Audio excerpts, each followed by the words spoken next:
भारतीय संस्कृति में ऐसा कहा जाता है कि जो व्यक्ति अपने दुख दूर करके दूसरों का दुख दूर करता है उसी को मोक्ष मिलता है।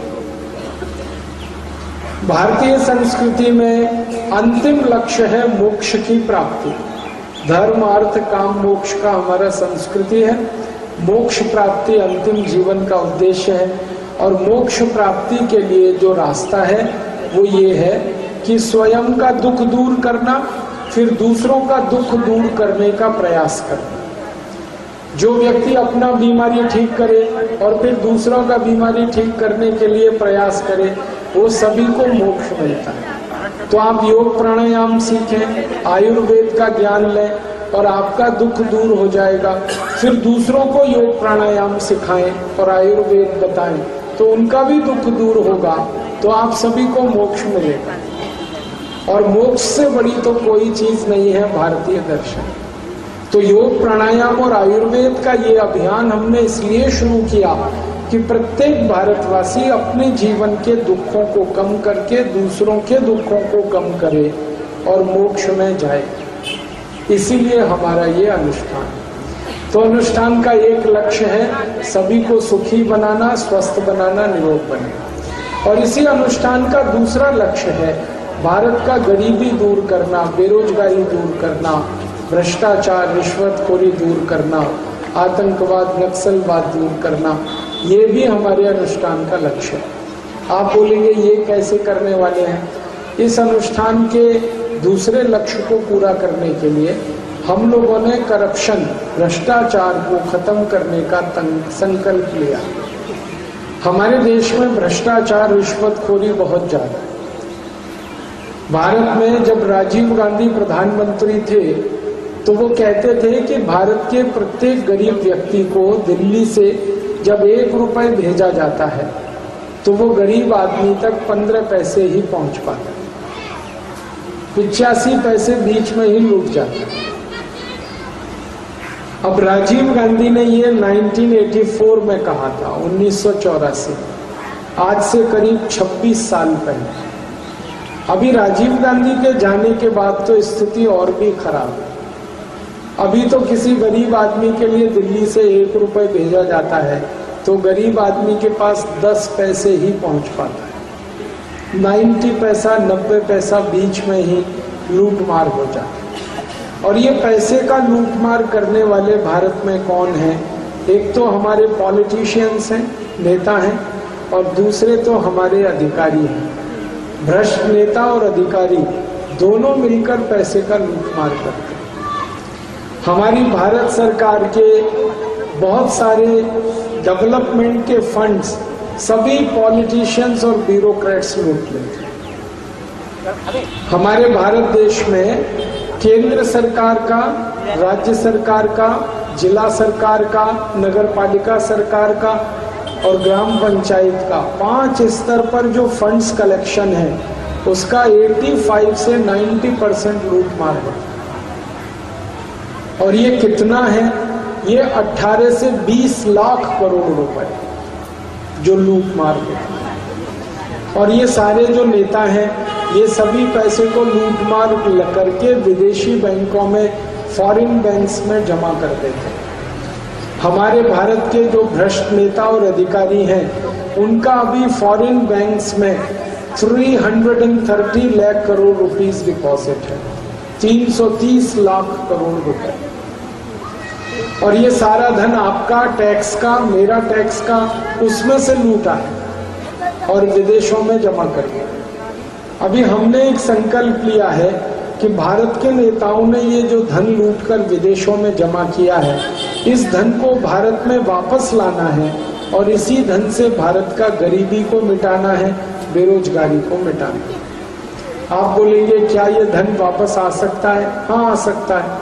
इसको वापस लाने के लिए सुप्रीम कोर्ट का मदद लेकर हम इस धन को वापस ला सकते हैं। और भारत का सुप्रीम कोर्ट में एक पिटीशन फाइल किया गया इसी के लिए और वो पिटीशन को बहस करने का काम कर रहे हैं श्री राम जेठमलानी, एक मशहूर वकील हैं। और ये पिटीशन अभी सुप्रीम कोर्ट में स्वीकार हुआ है और इस पर सरकार को नोटिस इशू हुआ है और पिटीशन पर गवर्नमेंट ऑफ इंडिया को सुप्रीम कोर्ट ने नोटिस दिया है कि विदेशी बैंकों में किसका कितना पैसा जमा है, ये सरकार जल्दी से सुप्रीम कोर्ट को बताए।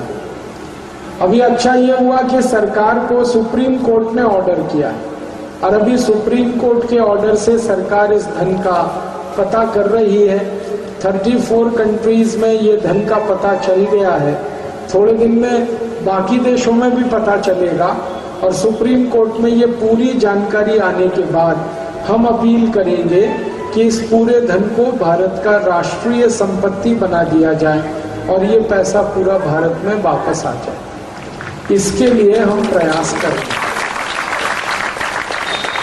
उम्मीद है कि 2011 के अंत तक ये कार्य हो जाएगा सुप्रीम कोर्ट, और अगर नहीं होगा तो हम फिर भारत के पार्लियामेंट में एक बिल लेके आएंगे और इसके लिए कई एमपीज के साथ हमने बात कर लिया है और कुछ एमपीज ये बिल पार्लियामेंट में इंट्रोड्यूस करेंगे और वो बिल इस बात के लिए होगा कि विदेशी बैंकों में जो 330 लाख करोड़ रुपए डिपॉजिट है वो भारत का राष्ट्रीय संपत्ति है।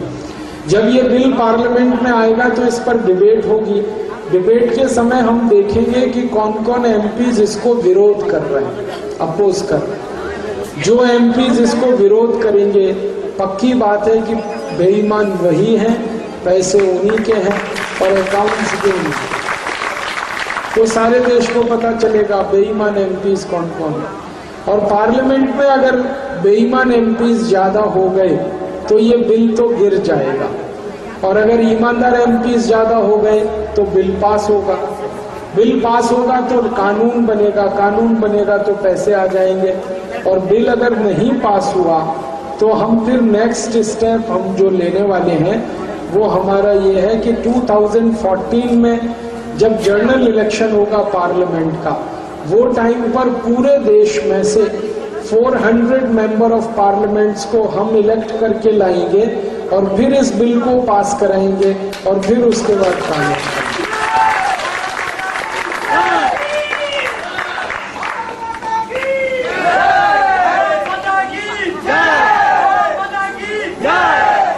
हमारे बहुत सारे मित्र ये प्रश्न करते हैं कि 400 एमपीज आप कैसे जिता के ले आएंगे।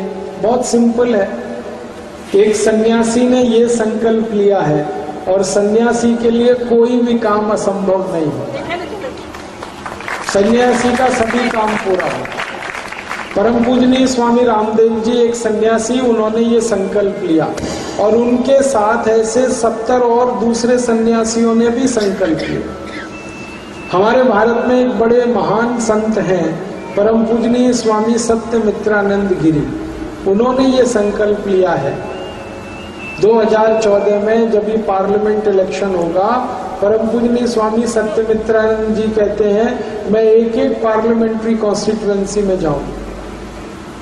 और एक संत है परम पूजनीय स्वामी अवधेशानंद गिरी, एक है परम पूजनीय स्वामी गोविंद देव गिरी, एक है परम पूजनीय स्वामी जयेंद्र सरस्वती शंकराचार्य कामकोटी कांचीपुरम, एक है परम पूजनीय स्वामी मुरारी बापू, एक बहुत बड़े संत हैं परम पूजनीय स्वामी सुधांशु महाराज, एक बहुत बड़े संत हैं परम पूजनीय रमेश भाई ओझा। ऐसे 70 संतों ने संकल्प लिया और वो सब मिलकर जाएंगे 2014 के इलेक्शन में और 400 एमपीज तो आराम से जीत कर आ जाएंगे, क्योंकि ये सब सन्यासियों के जो भक्त हैं पूरे देश में, वो भक्त अगर एक साथ मिलकर वोटिंग करेंगे तो 500 से ज्यादा एमपीज जीत जाएंगे, कुछ प्रॉब्लम नहीं। और एक बार ये एमपीज जीत के आएंगे तो कानून बनेगा, बिल पास होगा, 330 लाख करोड़ रुपए विदेशों से वापस आ जाएगा और इस पैसे को अगर भारत के सभी नागरिकों में हम बांटें, इसका सोना खरीदें, गोल्ड खरीदें और वो सभी भारतवासियों को दे दें, तो भारत के हर एक परिवार को 100 किलोग्राम सोना दान में दे सकते हैं, 100 किलोग्राम को। अगर इस पैसे को भारत के गांव में बांट दें, प्रत्येक गांव को 100 करोड़ रुपए दे सकते हैं। प्रत्येक जिले को अगर ये पैसा दे दें तो हर एक जिले को 50,000 करोड़ रुपए दिए जा सकते, माने गरीबी बेरोजगारी तो संपूर्ण ठीक हो सकता है। हमारा ऐसा एक प्लान है कि ये जब भी पैसे वापस आएंगे 330 लाख करोड़, तो इससे गांव-गांव में हम इंडस्ट्रीज लगाएंगे। हर गांव में 100 उद्योग, हर एक गांव में 100 उद्योग, और हर एक गांव में 100 उद्योग लग जाएंगे तो 64 करोड़ 64 करोड़ भारतवासियों को उसमें नौकरी मिलेगी, रोजगार मिलेगा, और 64 करोड़ लोगों का बेरोजगारी तो समाप्त होगा, फिर गरीबी भी खत्म हो जाएगी। और ये जो पैसे आएंगे ये विकास के कार्य में खर्च करेंगे, गांव-गांव में रोड्स बनाएंगे, हर गांव में स्कूल कॉलेज बनाएंगे, हर गांव में आयुर्वेदिक हॉस्पिटल बनाएंगे, हर गांव के चासी बंधुओं को चासी के कार्य के लिए जल का आवश्यकता होता है, तो उसके लिए तालाब और सरोवर हर गांव में बनाएंगे।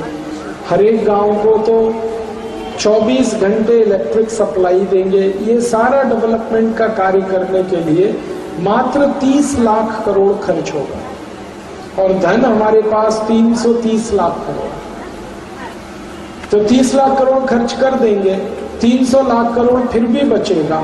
वो बचे हुए धन को बैंक में डिपॉजिट करें, फिक्स डिपॉजिट, तो उसका 1 साल का जो इंटरेस्ट है वो 30 लाख करोड़ आएगा, और उतना इंटरेस्ट अगर देश का उपयोग में आए तो टैक्स लेने का जरूरत ही नहीं पड़ेगा, सारे टैक्स माफ कर सकते हैं, और टैक्स माफ हो जाएंगे तो सारा महंगाई खत्म हो जाएगी।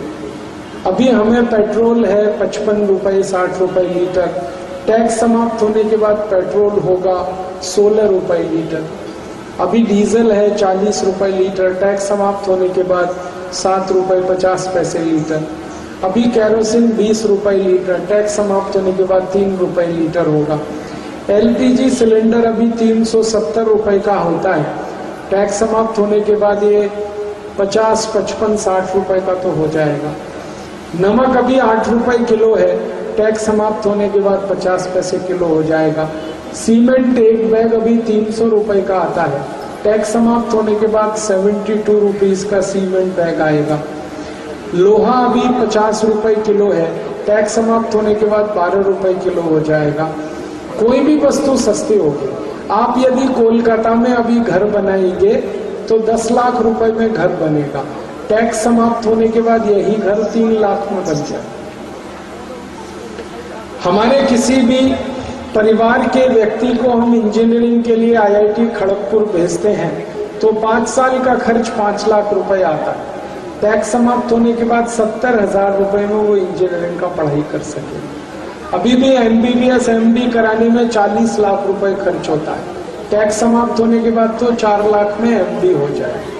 सभी पढ़ाई सस्ती होगी, घर सस्ता होगा, घर बनाना सस्ता होगा, घर की वस्तुएं सस्ती होगी, महंगाई पूरी समाप्त हो जाएगी, और सभी लोग तो थोड़े आराम से जीवन बिताएंगे, थोड़ा समृद्धि ज्यादा बढ़ेगी, घर खर्च कम होगा तो बचत ज्यादा बढ़ेगी, और उससे देश की तो समृद्धि बढ़ेगी।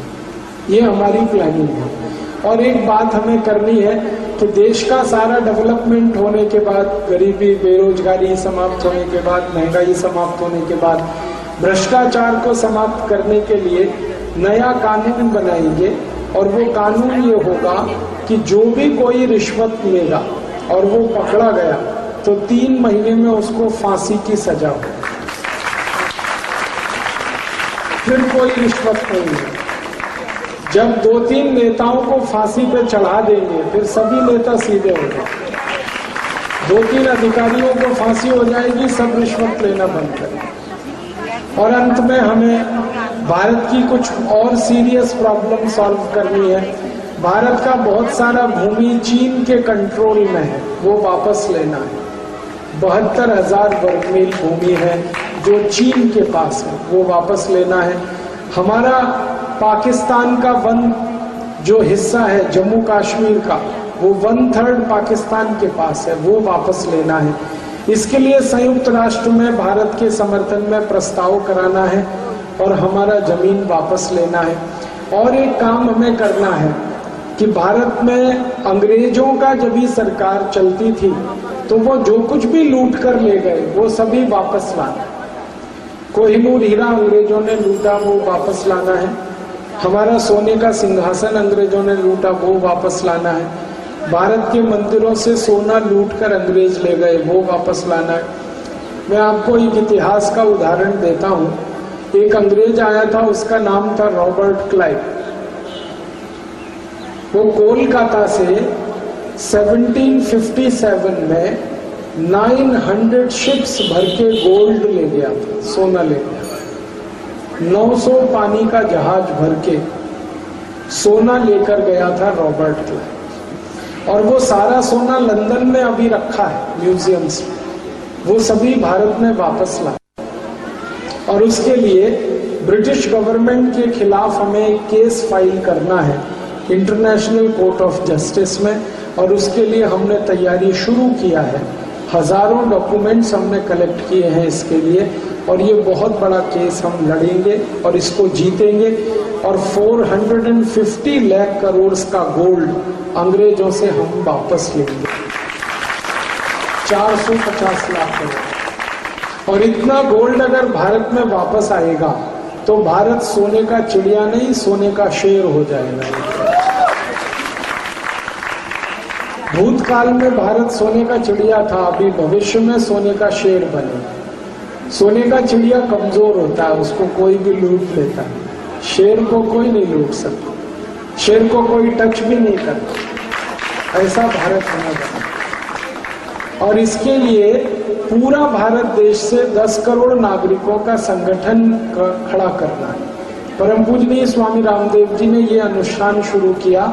इसमें 10 करोड़ नागरिकों का मदद चाहिए, और वही मदद मैं मांगने आपसे आया। आप भी हमारे इस अनुष्ठान में थोड़ी मदद करिए। आप बोलेंगे क्या मदद करें? हमको हमारे इस अनुष्ठान में 10 करोड़ मेंबर्स की जरूरत है।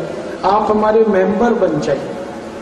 और इस अनुष्ठान में मेंबर बनने के लिए 11 रुपए दान देना होता है।